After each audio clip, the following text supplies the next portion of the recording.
मेहमानों का रुख कर लेते हैं और बीजेपी प्रवक्ता से हम चर्चा की शुरुआत करते हैं। एसएन सिंह जी, अखिलेश यादव कह रहे हैं कि हार से बीजेपी सदमे में चली गई है। लोकसभा चुनाव में हार के बाद से बीजेपी सदमे में चली गई है और यही वजह है कि योगी आदित्यनाथ इस तरह के बयान दे रहे हैं और उन्हें अब लाल रंग का मतलब भी समझ में नहीं आ रहा है, जो कि कल अखिलेश यादव ने काफी विस्तार में लाल रंग का मतलब समझाया भी है।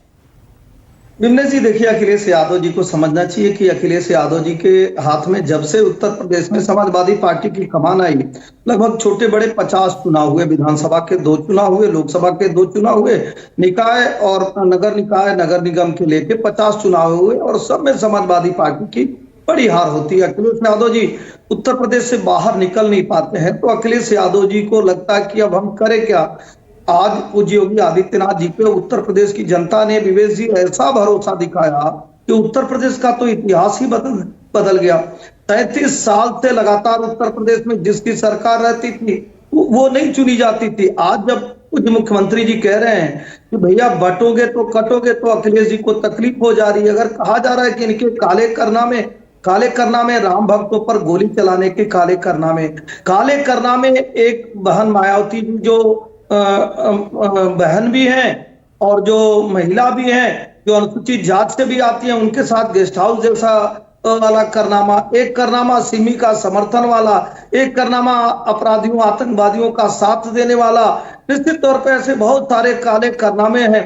तालाब खुनवा के मछली खिलाने का करनामा, गरीबों की जमीन कब्जा करने का, बहुजन महापुरुषों के नाम बदलने का करनामा, 700 दंगे कराने का करनामा।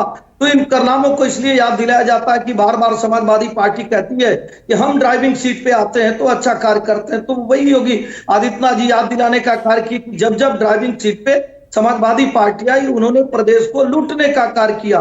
तो निश्चित तौर पर इससे अखिलेश यादव जी को बुरा नहीं मानना चाहिए, क्योंकि गुरु, गार्जियन, माता पिता अगर कोई बात कहे तो उसको समझना चाहिए। खास करके मुख्यमंत्री तो पूरे प्रदेश का होता है, प्रधानमंत्री तो पूरे देश का होता है। लेकिन अखिलेश जी जब अपने पिताजी की बात नहीं माने, चाचा जी की बात नहीं माने, तो प्रदेश के मुखिया की बात कैसे मानेंगे। लेकिन हाँ, जनता जनार्दन होती है, जनता ने उनका होश ठिकाने लगाकर रखी हुई है और प्रदेश से बाहर उनको जाने नहीं दे रही है। लगातार वो चुनाव हार रहे हैं। अब रही भारतीय जनता पार्टी की, देखिए बहुत अच्छी बात समीक्षा रंजन जी ने कहा कि भारतीय जनता पार्टी में विभेद चल रहा था।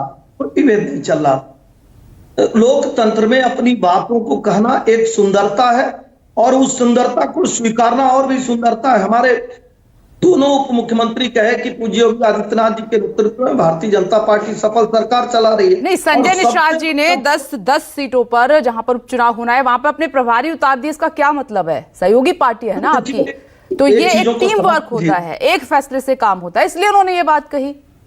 नहीं, आप देखिए ना, कितनी अच्छी बात है। दुनिया में ये पहला चुनाव अभी आम चुनाव हुआ होगा जहां देखी होंगी। हालांकि सभी राजनीतिक पार्टियों अपने अपने उद्देश्य से अपने पार्टियों को निमित्त किए रहते हैं, लेकिन एक पहला चुनाव देखा गया जिसमें जो इंडी अलायंस था वो साथ में लड़ भी रहा था और साथ में नहीं भी लड़ रहा था। ऐसा कोई नहीं होता। और भी सारी पार्टियां, भारतीय जनता पार्टी या कांग्रेस को समर्थन दे रही होती हैं, लेकिन जिस समय समर्थन दे रही होती है उस समय विचारधारा साथ होती है। लेकिन आप देखिए, इंडी अलायंस का पश्चिम बंगाल में अधीर रंजन चौधरी का बयान ममता बनर्जी के खिलाफ था। आम आदमी पार्टी का बयान पंजाब में कांग्रेस के खिलाफ था। लेकिन कहने को एक थे, भारतीय जनता पार्टी या कोई भी पार्टी जब चुनाव लड़ती है तो संपूर्णता के साथ लड़ती है, सबकी विचारधारा एक होती है। लेकिन ये विभेद इंडिया अलायंस में देखा गया, भारतीय जनता पार्टी में न देखा गया न देखा जाएगा। 14 और 19 दो एग्जाम्पल आपको दूंगा। 2014 में भारतीय जनता पार्टी पूर्ण बहुमत की सरकार बनाती है तो भी सहयोगियों को सर आंखों पर बैठाती है। 2019 में पूर्ण बहुमत की सरकार बनाती है तो भी सहयोगियों को सर आंखों पर बैठाती है। और भारतीय जनता पार्टी अटल बिहारी वाजपेयी जी के नेतृत्व में एक ऐसी सरकार चलाती है सहयोगियों का जो मिसाल कायम होता है। तो हमें अपने सहयोगियों पर भरोसा है और सहयोगियों को भारतीय जनता पार्टी पे भरोसा है। लेकिन मंद बुद्धि कौन, अखिलेश ये कहने वाले और कांग्रेस जिस तरह से मांग कर रही है, जिस तरह से समाजवादी पार्टी महाराष्ट्र में मांग कर रही है, हरियाणा में मांग कर रही है, 400 प्लस के नारे को सीमित कर दिया, आप मेजॉरिटी नहीं जुटा पाए। दूसरा, उत्तर प्रदेश में 70 प्लस की बात कर रहे थे। देखिए आपको कहां पर समेटते, आप उनको मंद बुद्धि कह रहे हैं। मुझे थोड़ा सा ये अजीब लग रहा है। ऐसे मैं नहीं कर रहा हूं। मैं नहीं कहा, तो कांग्रेस ने कहा। मैंने कहा अखिलेश मंदबुद्धि कौन कहता था, और आपने सिमटने की बात कही, इतनी अच्छी बात आपने कहा।